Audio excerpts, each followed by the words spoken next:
সন্ধ্যায় চায়ের সাথে নতুন কিছু খেতে মন করলে এই রেসিপিটা একবার বানিয়ে দেখতে পারেন, দারুণ লাগে খেতে। নমস্কার বন্ধুরা, সীমাস স্মল কিচেনে পুরনো বন্ধুদেরকে পাশে থাকার জন্য অসংখ্য ধন্যবাদ জানিয়ে নতুন বন্ধুদেরকে স্বাগত জানাচ্ছি। আজ আমি খুবই হেলদি একটা টিফিন রেসিপি নিয়ে আসছি। রেসিপিটি যদি ভালো লাগে লাইক দিয়ে সবার সাথে শেয়ার করে দিবেন, তাহলে সবাই এইভাবে করে বানিয়ে খেতে পারবে। আসুন দেরি না করে আমার রেসিপিটা শুরু করি। আমি একটা ফ্রাই প্যান বসিয়েছি। ফ্রাই প্যানে 2 কাপ জল দিয়ে দিলাম। ফ্রাই প্যান না হলেও হবে, আপনারা কড়াইতেও করতে পারবেন এটা।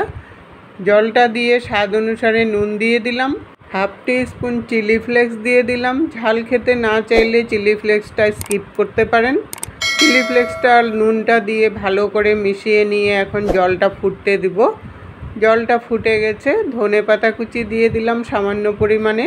ধনেপাতা কুচিটা দিয়ে ভালো করে মিশিয়ে নিয়ে তারপর 1 কাপ সুজি অল্প অল্প করে দিব আর নাড়তে থাকবো। এই সময় নাড়াটা কিন্তু বন্ধ করবেন না, তাহলে সুজিটা জমাট বেঁধে যাবে। 2 থেকে 3 মিনিটের মতো সুজিটা দিয়ে অনবরত এইভাবে নেড়ে নেড়ে শুকিয়ে নিতে লাগবে। শুকিয়ে নিয়ে যখন দেখবেন সুজিটা একটু আঠা আঠা ভাব চলে আসছে, তখন এটার মধ্যে 2 চামচ রিফাইন্ড অয়েল দিয়ে দিলাম। এই রিফাইন্ড অয়েলটা কিন্তু অবশ্যই দিবেন, তাহলে সুজিটা অটোমেটিক কড়াই থেকে উঠে আসবে আর হাতেও সেরকম একটা লাগবে না। রিফাইন্ড অয়েলটা দিয়ে ভালো করে মিশিয়ে নিয়ে যখন দেখবেন একটা লাড়ু লাড়ু হয়ে গেছে সুজিটা, তখনই বুঝবেন যে এটা হয়ে গেছে। তারপর নামিয়ে নিয়ে ঠান্ডা করে নিব। ঠান্ডা করতে করতে এদিকে আমি একটা সবজি বানাবো তার জন্য কড়াই বসিয়েছি।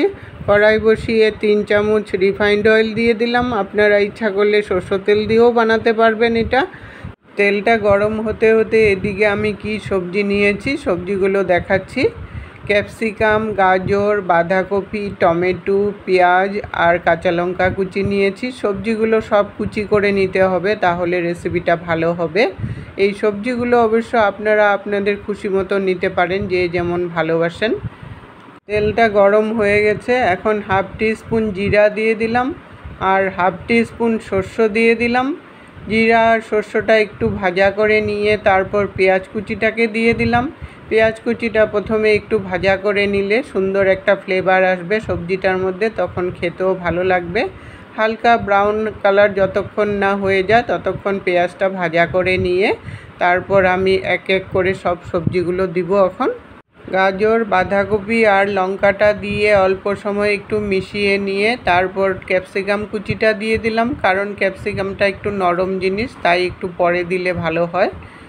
সব সবজিগুলো ভালো করে মিশিয়ে নিয়ে 2 থেকে 3 মিনিটের মতো ঢাকা দিয়ে দিব, তাহলে সবজিটাও একটু মজে যাবে আর নুনের আন্দাজটাও বোঝা যাবে। 3 মিনিট পরে ঢাকনাটাকে উঠিয়ে ভালো করে নেড়ে চেড়ে এখন টমেটো কুচিটাকে দিয়ে দিলাম। টমেটো কুচিটা একটু পরে দিলে ভালো হয়, তাহলে গলে যায় না। টমেটোটা দিয়ে ভালোভাবে মিশিয়ে নিয়ে স্বাদ অনুসারে নুন দিয়ে দিলাম। নুনটা দিয়ে মিশিয়ে তারপর 2 থেকে 3 মিনিটের মতো আবার ঢাকা দিয়ে দিব, তাহলে সবজিটাও সিদ্ধ হয়ে যাবে। 3 মিনিট পরে ঢাকনাটাকে উঠিয়ে হাফ টিস্পুন হলদি পাউডার দিয়ে দিলাম আর half teaspoon Kashmiri chilli powder দিয়ে দিলাম কালারের জন্য। কালারটা হলে ভিতরে খুব ভালো লাগবে দেখতে। মশলাগুলোকে দিয়ে ভালোভাবে মিশিয়ে নিয়ে 2 মিনিটের মতো ভাজা করে নিলাম। তারপর ব্যালেন্স হওয়ার জন্য একটু মিষ্টি দিয়ে দিলাম। মিষ্টিটা দিয়ে ভালোভাবে মিশিয়ে নিয়ে তারপর 2টো সিদ্ধ করা আলু এইভাবে গ্রেট করে দিব। এই আলুটা দেওয়ার জন্য রেসিপিটা খেতেও ভালো লাগবে আর মিশবেও ভালো আর বানাতেও সুবিধা হবে। আলুটা দিয়ে ভালোভাবে মিশিয়ে নিয়ে একটু সময় ভাজা করে নিলাম। ভাজা করে নিয়ে তারপর নামানোর আগে সামান্য পরিমাণে ধনেপাতা কুচি দিয়ে ভালোভাবে মিশিয়ে নিয়ে নামিয়ে ঠান্ডা করে নেব। সুজিটা আর সবজিটা দুটোই ঠান্ডা হয়ে গেছে। এখন সামান্য পরিমাণে তেল হাতে মেখে নিলাম। এই তেলটা হাতে মেখে নিলে বানাতেও সুবিধা হবে, হাতে আর লেগে যাবে না। অল্প করে সুজি নেব, তারপর গোল একটা শেপ বানিয়ে একটা বাটির শেপ বানাবো। বাটির শেপ বানিয়ে তারপর ভিতরে এটার সবজি দিয়ে দেব অল্প। সবজিটা দিয়ে তারপর মুখটা ভালো করে বন্ধ করে দিতে হবে। এই মুখটা কিন্তু ভালো করে বন্ধ করবেন, না হলে পরে খুলে যাওয়ার চান্স থাকবে। এই বলগুলো অবশ্য আপনারা আপনাদের খুশি মতো সাইজটা করে নিতে পারেন, কেউ বড় কেউ ছোট, যেভাবে পছন্দ হয় সেভাবেই করে নিতে পারেন। এইভাবে করে বলগুলো বানিয়ে আমি রেডি করে নেব। এই বলগুলো কিন্তু সব আগের থেকে বানিয়ে রেডি করে নিতে লাগবে, একসাথেই বানাতে লাগবে বলগুলো। সব বলগুলো আমি বানিয়ে রেডি করে নিলাম। একটা জাজরি নিয়েছি, জাজরির মধ্যে সামান্য পরিমাণে তেল মেখে নিলাম। এই তেলটা মাখার জন্য বলগুলো খুব সহজেই উঠে আসবে।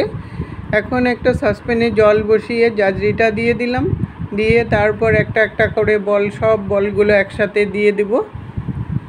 বলগুলো দিয়ে তারপর আমি 10 মিনিটের মতো ঢেকে এটাকে বয়েল করব। 10 মিনিট পরে আপনাদেরকে দেখাচ্ছি কতটা সুন্দর হয়েছে। বলগুলো একদম ফুলে ডাবল হয়ে গেছে। এখন জাজরিটা ধরে নামিয়ে ঠান্ডা করে নেব। ঠান্ডা না হলে পরের স্টেপটা বানানো যাবে না। বলগুলো সব ঠান্ডা হয়ে গেছে, হাতে ধরার মতো হয়ে গেছে।